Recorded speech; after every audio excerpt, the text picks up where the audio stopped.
Le plus beau endroit pour découvrir le Cap-Vert, le phare de Dona Maria Pia, la place de Santa Maria,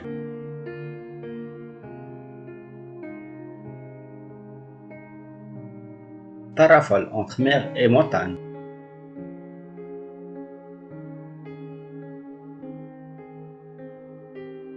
la forteresse réelle de Saint-Philippe,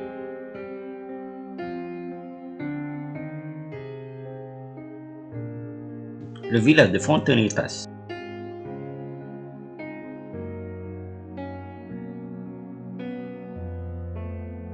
l'île volcanique de Fogo,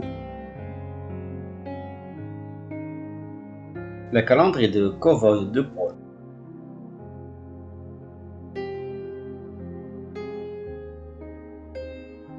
le désert du Viana, et enfin la place de Polorigno.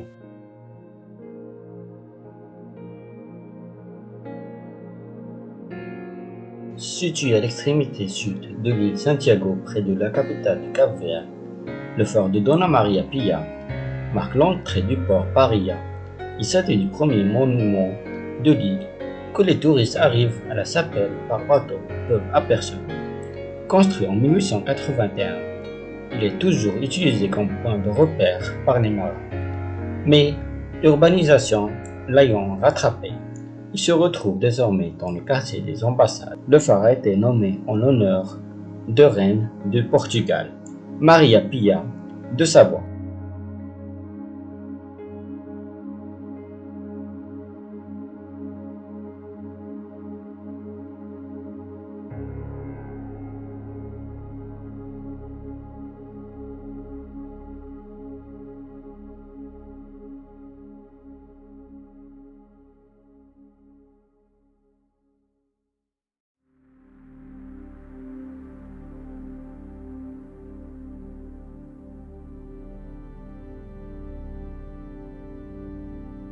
Dans le sud de l'île de Sal, la place Santa Maria est considérée comme la plus belle du pays, avec son sable doré entremêlé de coquillages et son eau turquoise.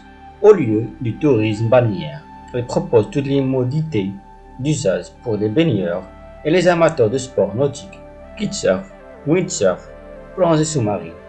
Le village en arrière-plan, qui a su conserver son charme pittoresque avec ses petites ruelles, bâtiments colorés, vaut lui aussi le coup d'œil.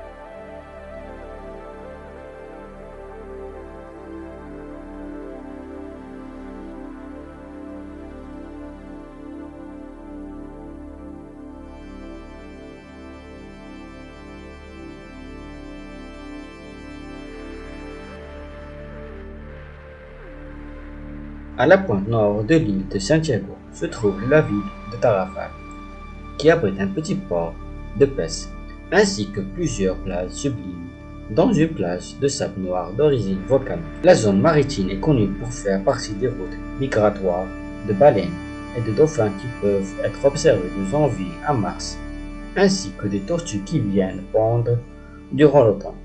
Les amoureux de randonnée peuvent parcourir des espaces montagneux tout proches.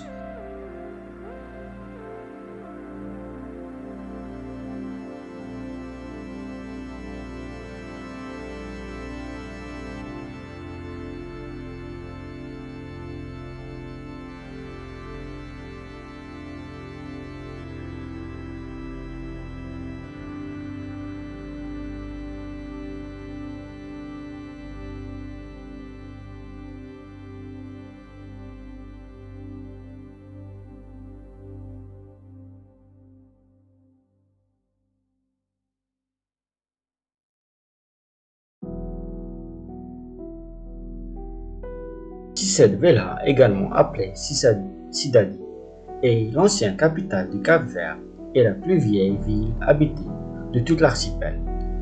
Son centre historique, aux nombreux monuments, est à ce titre inscrit au patrimoine mondial de l'UNESCO. Les hauteurs de la ville sont dominées par l'importante forteresse Saint-Philippe qui offre un super panorama sur la mer. La forteresse est, en outre, le point de départ d'une excursion parcourant l'ensemble du plateau de sa vallée Bouababs.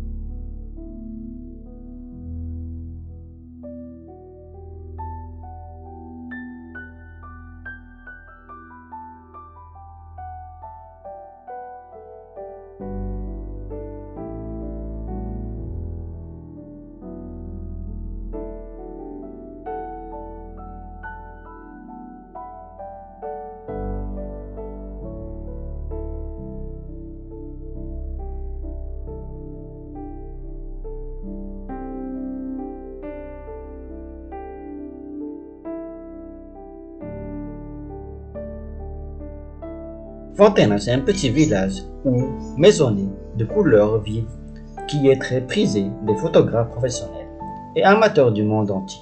Accessible par une route pavée depuis la côte, il propose une vue à couper le souffle sur les beaux paysages du Cap-Vert. Au nord, une vue plongeante sur l'océan Atlantique et au sud, un installé des conforts rocheux couverts de végétation tropicale.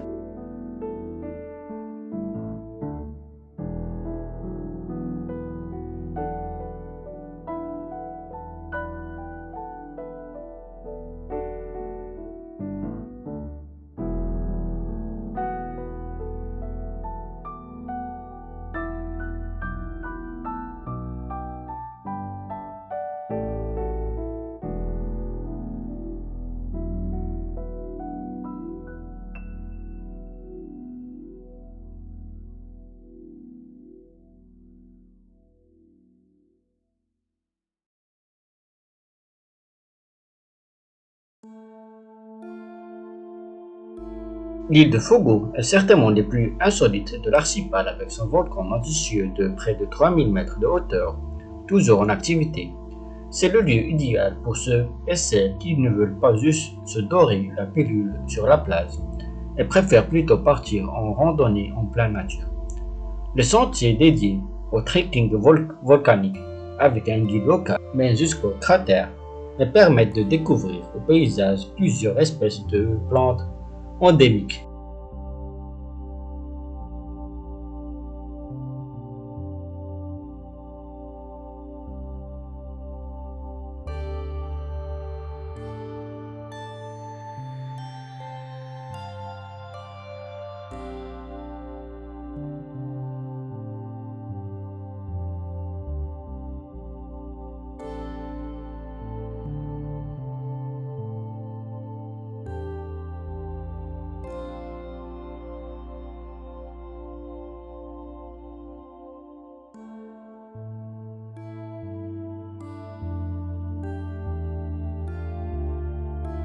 Parmi les paysages variés que l'on peut découvrir au Cap-Vert, il est également possible de faire une excursion dans un désert. Il s'agit en l'occurrence du petit désert de Vaina, un kilomètre de large pour 5 kilomètres de long, situé au nord-est de Boa Visita.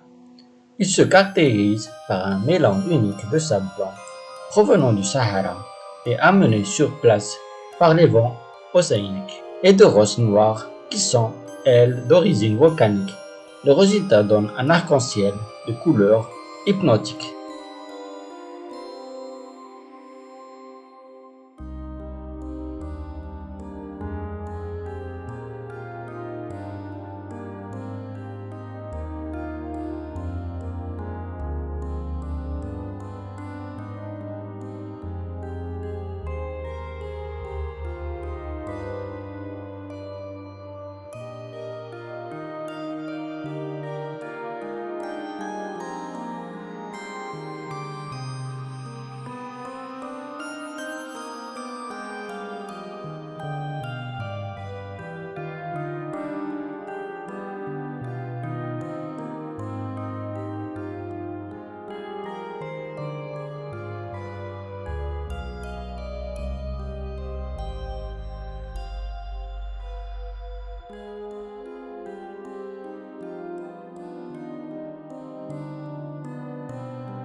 Le Cap-Vert ne résume pas à ces paysages grandioses. L'archipel a également une histoire, que les habitants cherchent à partager et à faire connaître aux visiteurs.